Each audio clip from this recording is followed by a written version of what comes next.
রহিম। প্রিয় ইলেকট্রনিক ও প্রিন্ট মিডিয়ার সাংবাদিক ভাই ও বোনেরা, আসসালামু আলাইকুম।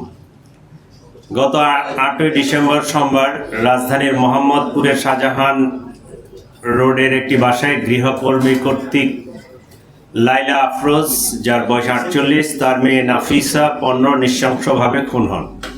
নির্মম ও বীভৎস এই ঘটনা সারা দেশে ব্যাপক চাঞ্চল্যের সৃষ্টি করে। প্রাথমিকভাবে জানা যায়, ঘটনার দিন সকাল 7:51 হতে উক্ত বাসায় গৃহকর্মী আয়েশা প্রবেশ করেন এবং 9:35 সময় সে বাসা ত্যাগ করে। ধারণা করা হয় এই সময়ের মধ্যে উক্ত নৃশংস ঘটনা সংঘটিত হয়েছে। এই ঘটনায় নিহত লাইলা আফরোজের স্বামী বাদী হয়ে মোহাম্মদপুর থানায় একটি হত্যা মামলা দায়ের করে। ঘটনার পরপরই মোহাম্মদপুর থানা পুলিশ ও ডিএমপির ঊর্ধ্বতন কর্মকর্তাগণ ঘটনাস্থল পরিদর্শন সহ ঘটনার প্রকৃত রহস্য উদ্ঘাটন, ঘটনার সাথে জড়িত প্রধান সন্দেহভাজন গৃহকর্মী আয়েশার বিস্তারিত তথ্য সংগ্রহ করার কাজ শুরু করেন। তদন্তে জানা যায়, সন্দেহভাজন গৃহকর্মী আয়েশা ঘটনার 3 দিন পূর্বে উক্ত বাসায় গৃহকর্মীর কাজ নেয়। কাজে যোগ দেওয়ার পূর্বে তার নাম, ঠিকানা, যোগাযোগের কোনো ফোন নম্বর উক্ত বাসায় কারো কাছে ছিল না।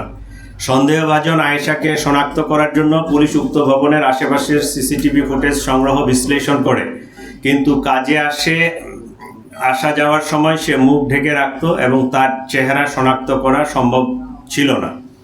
এমনকি তার বাসার ঠিকানাও কেউ জানত না। এক পর্যায়ে আয়েশা সম্পর্কে কোনো তথ্য না পেয়ে মোহাম্মদপুর থানায় গত 1 বছরে গৃহকর্মী কর্তৃক চুরির ঘটনাসমূহ পর্যালোচনা করা হয় এবং তার গলায় যে পোড়া দাগ এবং জেনেভা ক্যাম্প এলাকায় থাকে আয়েশা নামের এক গৃহকর্মীর খোঁজ পাওয়া যায়। সে গত জুলাই মাসে মোহাম্মদপুর থানার হুমায়ুন রোডের এক বাসায় চুরির ঘটনায় জড়িত ছিল। সংশ্লিষ্টদের সাথে কথা বলে প্রাপ্ত তথ্য যাচাই বাছাই করে আয়েশার সাথে যোগাযোগের একটি মোবাইল নম্বর পাওয়া যায়। সেটি 2025-এর জুলাই মাসের ঘটনা। উক্ত নম্বরে যোগাযোগ করলে জানা যায়, তার মোবাইল নম্বরটি কখন কে ব্যবহার করেছেন তিনি সঠিক মনে করতে পারছেন না। তবে কিছুদিন পূর্বে তার ফোনের ডিসপ্লে নষ্ট থাকায় রাব্বি নামের তার এক ছোট ভাইকে ঠিক করার জন্য দেয়। এ সময় সিমটি রাব্বির ফোনে ব্যবহার করা হয়ে থাকতে পারে। এভাবে রাব্বিকে শনাক্ত করা হয়। তিনি জানান, রাব্বির স্ত্রীর নাম আয়েশা, সে মানুষের বাসায় গৃহকর্মীর কাজ করে। আরও জানা যায়, তারা জেনেভা ক্যাম্পে ভাড়া বাসায় থাকে। এভাবে ঘটনার 24 ঘন্টার মধ্যে হত্যাকারী আয়েশার পরিচয় নিশ্চিত হওয়া যায়। আয়েশাকে গ্রেফতার করার জন্য পুলিশ প্রথমে হেমায়েতপুর তার মায়ের বাসায় অভিযান পরিচালনা করে, কিন্তু তার মা জানান তারা রাত্রে বাসায় ছিল কিন্তু সকালবেলা বের হয়ে গেছে। আয়েশার মাকে নিয়ে পুলিশ রাব্বির মায়ের বাসাও যায়, কিন্তু সেখানেও তাদের পাওয়া যায়নি। তারা পুলিশকে জানায় আয়েশা ও রাব্বি বরিশালে গিয়ে থাকতে পারে। এক পর্যায়ে তাদের নিকট প্রাপ্ত তথ্য প্রযুক্তির সহায়তায় পটুয়াখালীর দুমকি থানাধীন প্রত্যন্ত নলুয়া এলাকায় অভিযান পরিচালনা করে পুলিশ, কিন্তু সেখানেও তাদের পাওয়া যায়নি।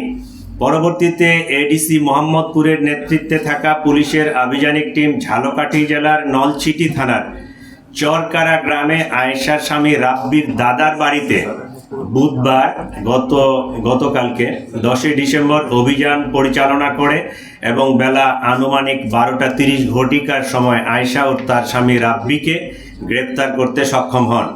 এ সময় তাদের কক্ষ তল্লাশি করে গৃহকর্মী আয়েশা কর্তৃক চোরাইকৃত একটি ল্যাপটপ উদ্ধার করা হয়। প্রাথমিক জিজ্ঞাসাবাদে আয়েশা ঘটনার সাথে জড়িত থাকার বিষয়টি স্বীকার করেছে। একইভাবে জানা যায়, গৃহকর্মে নিয়োজিত থেকে চুরি করার অভ্যাস পূর্ব থেকেই তার ছিল।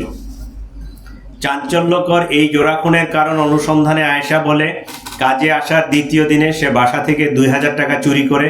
এ নিয়ে গৃহকর্ত্রী আয়েশাকে প্রশ্ন করলে তার সাথে গৃহকর্ত্রীর বাক বিতণ্ডা হয়। লাইলা আফরোজ আয়েশাকে পুলিশে দেওয়ার ভয় দেখান। চতুর্থ দিন কাজে আসার সময় আয়েশা বাসা থেকে একটি সুইচ গিয়ার চাকু নিয়ে আসে। ঘটনার দিন টাকা চুরি নিয়ে তাদের মধ্যে আবারও কথা কাটাকাটি হয় এবং ধস্তাধস্তির এক পর্যায়ে আয়েশা গৃহকর্ত্রী লাইলা আফরোজকে সুইচ গিয়ার দিয়ে এলোপাতাড়ি ছুরিকাঘাত করে। এ সময় তাদের মেয়ে নাফিসা তার মাকে বাঁচাতে এগিয়ে এলে তাকেও ছুরিকাঘাত করা হয়। ছুরিকাঘাতের ফলে অতিরিক্ত রক্তক্ষরণে মা ও মেয়ে দুজনেই মারা যান বলে প্রাথমিকভাবে প্রতীয়মান।